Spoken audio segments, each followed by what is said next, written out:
All right, BA, Mike McCoy, Burners TV here, mate. Thank you for giving me a bit of your time on a Tuesday night. Okay, last Saturday, disappointing end, mate, to the season. Tell me your thoughts on the first 2.5 quarters and then the last quarter and a half, mate.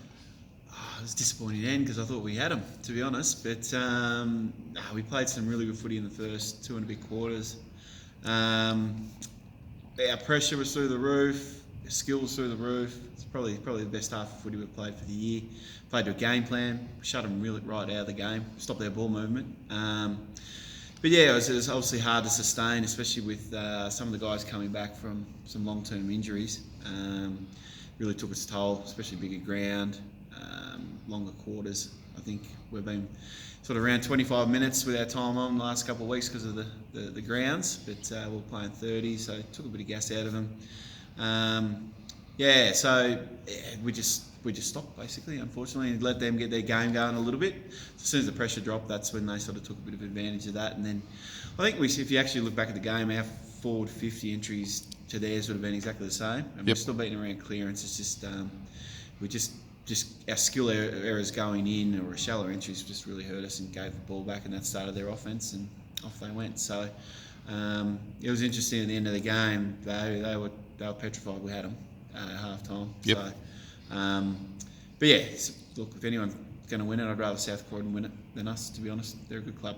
Yep, no, agree with that. Any moves that, in hindsight, you wished you'd made, or? No, not really. I think on the day, everything was sort of going to plan at half time, and then Bath's sugar levels dropped. Were too high, which is worse because then we got to wait for Inchland to come back in. So I think he was really crook in the second half, so that didn't help. So we tried swinging Sammy Mack up forward, which didn't work because we got this Corky to Chris Sardis, so we were sort of shuffling the deck chairs a little bit. But no, nothing. We probably pantsed him a stoppage during the day. Our ball movement was still good enough. It was probably just to trying to find that marking target up front, or having that real continuity going in forward we lacked, which has plagued us all year, really. Yep. Just quickly looking back over the year, what were you pleased about? What weren't you pleased about? Just a couple of main things. Look, we were a really young team. We knew that from the start. It took us a while to get going, but when we did, we played some pretty good footy. I think the highlight probably was the Baldwin game when we were close to full strength injury-wise. Sadness kicking 8. Sad kicked 8, but you sort of look at the quality of players that were sitting around the rooms at the end of the day on Saturday. Matt Bartlett, Liam Murphy, Cole Dove, Xavier Murphy. There's quite a few that. Connor Hinkley. Yep. That walked straight back into that team. And to the point, kids like Connor had really come along in leaps and bounds from the start of the year. They really started to gel with blokes like Mickey Dunn and knew who their players or teammates around them were, knew how to play. Just all that little stuff helps. So to make a final with a team that's very young, we've played 46 players this year, pretty good effort. Yeah, no, totally agree, mate.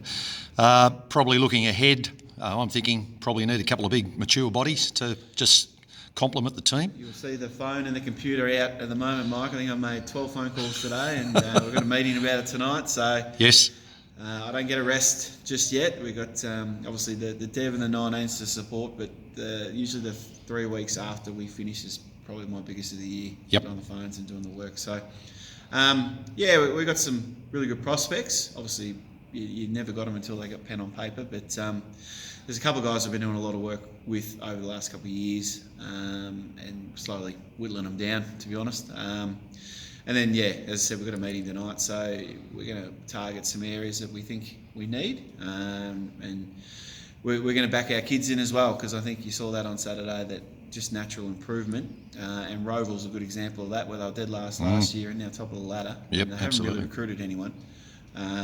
You've got to put a bit of faith in your program as well. Yep. And I'm thinking a couple of the boys might need to get into the gym over the pre-season just to build up, and that'll certainly help them. That'll be nice. So we're going to send roses and chocolates to our cricket club friends to make sure that we've got access all year. But that's pretty important, especially with their age demographic. they're sort of the best footy's going to be when they're 22, 23, but they've got to have a body to suit and take the rigours of the small grounds on Eastern Footy League. So that gym is going to be vitally important. Yep, totally agree. All right, so we've got 3 potential flags still to get. The Rezzies are the development team's looking extremely strong. They've got a great squad. They've got a good chance, but you never say never. Finals are a different ball game, so they've got to show up and play. And 19's exactly the same, finished top of the ladder, but that's been a really even comp all year. Yeah, it has. And of course, the Divi 3 19s have sort of come from the clouds, to be honest. They weren't even a team before the start of the season, so it's a great feather in the cap to our club and our program and our junior program, and we're the envy of the EFL because of it. We are indeed. I know you're wanting South Croydon to ring. They also your tip to win the premiership this year? It's interesting. It's always hard to win from the teams that have got to continue to win all the way through, if that makes sense. So the guys that get the second chance have got an advantage. Yep. I think it'll be a Noble Park South Croydon grand final. And then, it could be a toss of the coin from there. You've got some guys there, Martin and Sketcher, that have been starved of finals footy. And then, obviously, you've got all the old heads at South Croydon. If they win it, they'll probably have a massive exodus next year. I reckon a few of them will retire. So it'll be interesting. It'll be an interesting couple of weeks. But you can't sort of discount East Doncaster's midfield either. They were awesome on the weekend from all reports. But, it'll be a good game at Bayswater on Saturday with Noble and Roval, and then likewise on Sunday with South Croydon and East Donny. Absolutely. All right, mate. Looking forward to the pre-season already. I am.